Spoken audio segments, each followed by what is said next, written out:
So, mayong buntag mga ka-asenso and happy Monday, Thursday na itong tanan. Live kita diri sa mismong opisina sa Hepe sa Cuerpos Kapulisan ining lungsod sa Clarin.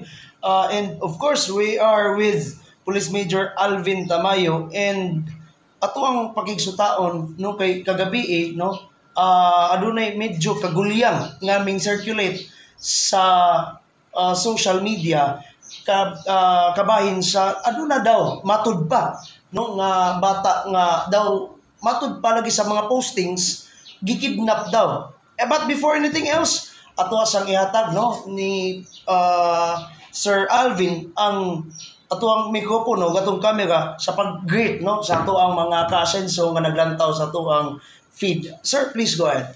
May muntag ka natong tanan, kini inyo ang episode sa Katulsan diri sa Clarin Municipal Police Station, Police Major Alvin M. Tamayo. Ako lang i-greet pod ang ato ang mga kaubanan o mga perminti nga kakuyog sa ato sa pagsilbi sa ato ang komunidad. Ato ang Provincial Director, si Police Colonel Dwight Monato. So, good morning. So, ang Mayor, of course, si Mayor Jojo Orawa. Of course, our hardworking Governor, Attorney Henry S. Waminal, nga kanunay nga nagsuporta sa ito ang mga programa diri sa lungsod sa Clarin para sa kahapsay o sa kalinaw. Sir, please, mga may clarification. Sana itabo kagabi no mga siguro nag-circulate to mga bandang gagabi na ginto nga aduna daw matud pa lagi sa mga postings nga nakidnap nga batang Clarinon. Please, sir. Yes, kagabi around 6 siguro to sa kagabi. Naka-receive mi og information regarding lagian ng alleged na po nga kidnap. Actually dili ni siya the first time nga nag-circulate ni siya. Even days before, nag-circulate na po regarding aning mangidnap, na yun, alleged po na yun nga manuktok ng mga balay. Just to clarify everything, so kagabi, amo ang giantuan ng katong insidente, dito sa kung asagin nga gi-report, and eventually, na-verify na mo nga walay nawala nga bata, walay nahitabo nga pagkidnap, o walay inahan nga naghilak, kay wala niya na hikapan o wala niya nagakos ang iyahang anak. So, iklaro lang na ako pag-usab, walay bata nga nawala, walay gikidnap, o walay mga nanuktok sa mga balay. Sir, ang atong mga kapulisan sa atong lungsod sa Clarin, aduna ba'y info kung asa ni gikan ning kaning ingonani nga tirang kung baga? Actually, na-receive lang na mo ang information through social media, and then naanay mga concerned citizens nga nagtawag dito diri sa tuang opisina nga naay alleged nga inganing nga mga insidente. And amuan ning gi-condemn na inganing klase nga report kay it cause kuan ba kining disturb sa public order nato.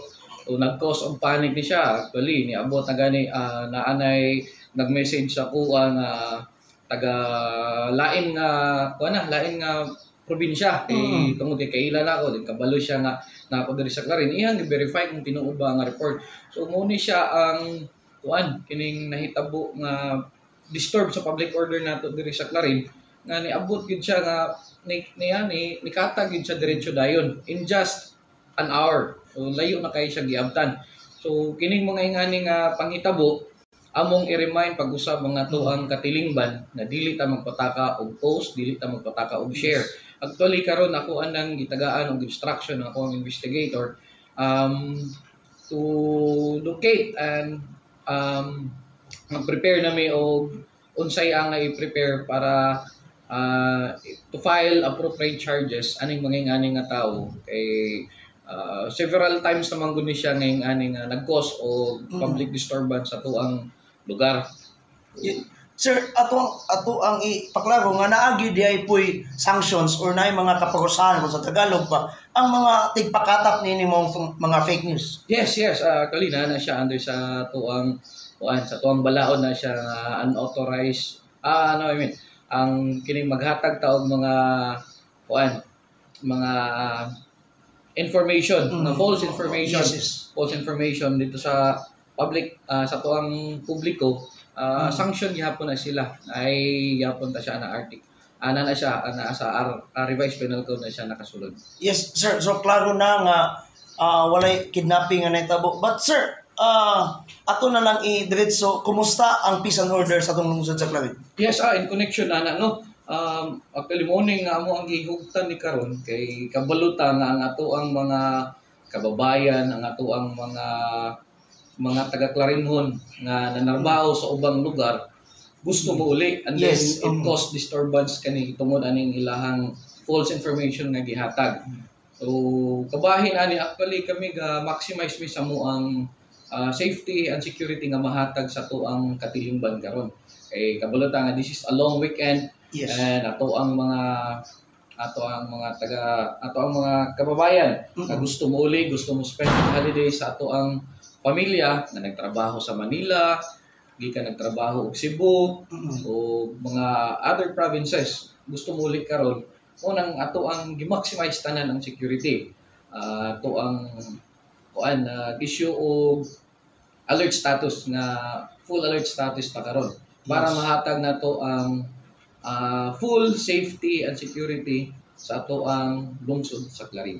Sir, speaking of long weekend and at the same time peace and order, sir, ang maybe unyang hapon no magsugod na ang kabisi sa ato labi na sa ato ang duha ka simbahan, ang Katolikong simbahan ug Aglipayan Church. Sir, kumusta ang police visibility nato? Di ba? Maybe unyang hapon or karon mismo. Actually, katong niaging adlaw pa nag-coordinate nami sa mga simbahan na may schedule at tinuod lang sa ato ang mga activities sa simbahan.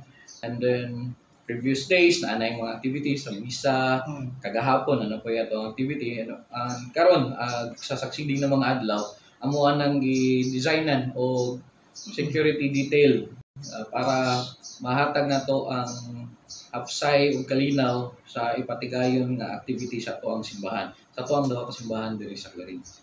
Ang ito na isa nga itong amahan sa lungsod sa Clarin, Sir, Senior Jojo Zero, naghatag ba o kung suporta sa mga kapolsa sa Clarin, sa inyong pagsugpo sa mga dautan o mga klase ng mga fake news?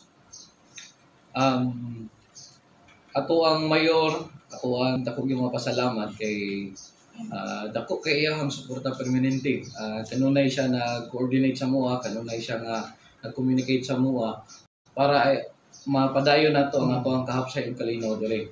And then nagistorya po may regarding ani nga ato ang fake news nga nagkalat karon. So na po siya instruction ani nga ato ang palungon diretso. Yes. Pagdangon diretso ning ani para dili na siya mukalat gyud.